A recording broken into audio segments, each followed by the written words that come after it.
Welcome to Sisi Film Talks. I'm your host, Sandra, and joining me in the studio today is a cinematographer whose filming journey began way back in the Chibanda, watching films from there, and now his films are being showed on the big screen.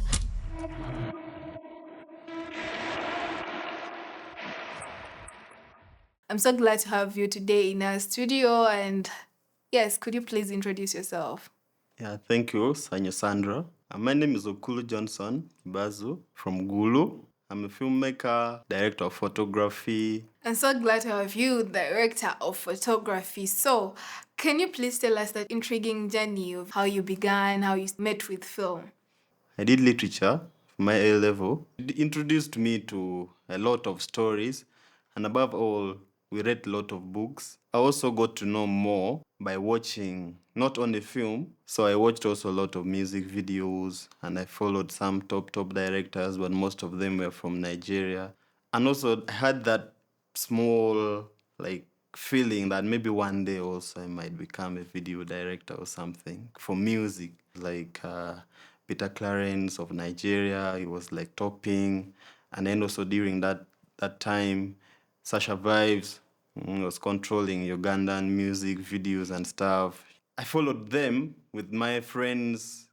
Like every time there's a new music video, we always stand up and then be like, oh, wait, who shot this thing? When I finished my A level, of course, many things, like in your vacation, many things came up, and then that attention started shifting away from music into a more specific area.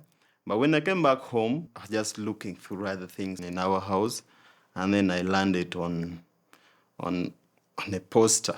Yeah, so then I looked through, and there were many things talking about film training. Like if you join, we can give you training on camera, like cinematography, script writing, directing, and many others. Then I kept the thing. Then when my mom came back from work, I asked her, like, I got this thing. Then she was, oh, there was that day we were having discussion. So they gave us this poster, and I just picked and what put in my bag and came home. So I didn't even know it was still around. And I said, like, I think as I'm in for my vacation, I will have to pick this training and for like 8 months as a way to join university. Just say, yeah, you can try. Yeah, at last I wrote and applied. I wrote my story, and even they just said like write in the story. So I didn't know how to write film script, the formatting and everything. I just wrote stories like with applying the skills and what we learned from like literature. Yeah. It's where for boys to do literature, but I think it was also a driving factor to you becoming a filmmaker. So, like, what was the first movie that you watched as a child? I grew up in a place where at home there was no TV. So we used to watch from these local video halls. The movie that I can still recall very well is God Must Be Crazy. I don't remember it because of the movie. Yeah, it is a nice one, but because of what happened, I was still young. Kids were watching, they were peeping from a video hall. And then also I went there and I got my spot. I didn't have any coin to pay and enter inside, but I wanted to watch because back then there were both English films and then the translated ones. Reaching there, I got my car, small hole, and then I was peeping, one eye closed, and then you're there. And then they gave me a serious knock on the head. That one didn't stop me. Of course, I cried. Yeah, I cried, but if you cry up to home and then they ask you, like, why are you crying? What happened? And you tell them I was peeping through the thing and my head got knocked. Again, they will beat you. They will give you serious canes and stuff. Yeah, so that was around 27, 28. Such a funny and intriguing childhood story. So, you're done with studying, the training, you've learned basically at least something on every part of the filmmaking journey. So, how do you end up in Kampala? There was a call for internship in Kampala, and above all, it was a paid internship. I applied, I got a call, and then from the production manager of the project, you have been picked, you will come to work with us at Deal Stories on this TV series called Mama and Me, and you're going to be staying from here. We are going to pay you this amount of money, and it's going to run for 7 months. It was like 7 months. doing just film for 7 months, like Monday to Friday. You're just shooting, nothing else. And I told my mom, it was like, hey, this thing, but you were serious about it. Before even finishing a year, now they're calling you to do this. But anyway, you're free. I had to leave Gulu and come to Kampala. What was your experience on a professional set? Yeah, reaching Kampala. Now, me, I came as a student and they told us it is internship. But coming here, it's a big project, it is commissioned, the time frame has been put like from this date to this date, we have to stop filming. The first day, there was nothing like this is internship, this is what.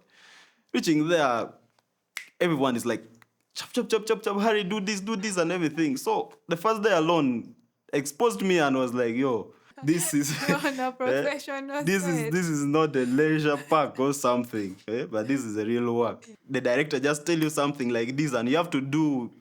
You ask question while you're doing. Sometimes we just like I could keep question for evening, but you don't have anywhere to ask. So the first week went like that. The second week things started stabilizing. By the first month, everything was stabilized, and these guys knew that we had come to learn more than do what they expected from us. And by the end of the 7 months, everything was calm, everything was cool. Did you work on any other projects aside Mama and Me? Yeah, so after finishing Mama and Me, it ended in 2021. In 2022, Deal Stories got again another project, the Koja, which is also a TV series. This time they called me as camera assistant. I worked as the first camera assistant. The project brought me closer to my love and my feeling for camera work. So this time I was like learning both lighting and camera at the same time. Putting me onto lighting during Mama and Me, it was like kind of something to expose me more and understand all these things, because at the end of it, lighting comes back to cinematography. After that, Koja ended. Yeah, from Gulu, other people were calling me also to work on their projects. At least I was being paid for what I was doing. The same year, I came back again to Kampala. I got called, and there was a short training that was happening, and I came back and also I was part of it, whereby the training also resulted into making 6 episodes of a web series called Kabi and Kalo. I also worked as a cinematographer, but it being like part of the project being done by people who were doing the film training, many people were there under cinematography, and I was among them. Has any projects you've worked on won any awards? So in 2023, the trainers thought of an idea of bringing students from all these years together. From 2019, all the participants of Mobile Film School, which is now Sisi Film Lab. So we were able to come out and form a big crew that worked on the project. And I was the head of cinematography. And the same year it was submitted for Regional Film Festival, whereby it got an award. Wow, that is so amazing. And then after that, I came back to Kampala after the Sisi Film Collective project in Gulu to work on another feature film, which is called Law of Consequences, which was aired on Maisha Magic, which got a nomination under Uganda Film Festival for the category of Best Actress. How did you find being a trainer? Under the Sisi Film Collective, there is a Sisi Film Lab. So in 2024, Sisi Film Lab put me as a trainer. I was able to do the training in Kampala, in Mbale, in Gulu, and Arua. It's something that I didn't know I would do, but then it reminds me on how I started, because during the training, we were meeting like people who have never even seen cameras, people who didn't know anything about film. And then I'd be like, if you just put much effort, one day they will make it big, and then they will together lift at least something bigger and better. Do you have a message for young dreamers out there who want to venture into the film industry and they're watching movies from the Chibanda? So what message do you tell them, that encouragement that they can also be someone in the film industry? Anyone who aspire or who wants to be a filmmaker and you feel like you don't have the access, right now there's many opportunities. And one of them, one of the biggest, is the Sisi Film Lab, and at the same time, the Sisi Film Collective. Whether you have been into film, you can still come to the lab and upgrade, or you are someone there who have never touched anything related to film. If you feel like you want to be a filmmaker but you don't know where to start from, just feel free and look for the region where you are. Just find any possible ways, and if you can find a way of reaching Sisi Film Collective or Sisi Film Lab, they will help you, and at least you will achieve that goal. Watch their movie today in the video hall, tomorrow go and find out how you can make it. Because all these people, is not like they were born filmmakers.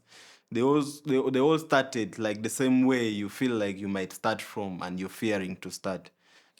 Thank you so much for joining us today, Kibazu. I'm so glad to have you on the show. It has been an amazing show, and I'd like to have you next time as we venture into these amazing conversations. Well, you've heard, make your dream count. You're out there, you want to become a cinematographer, director, writer, editor, scriptwriter. The Sisi Film Collective is open for you. We are here to make dreams come true. So you're out there and you want to become a filmmaker, please just join the Sisi Film Collective and make your dreams come true. Don't let them die. So thank you for joining us today, and do not forget to subscribe and hit that notification bell to stay updated on all the videos. Yeah. Bella, ciao.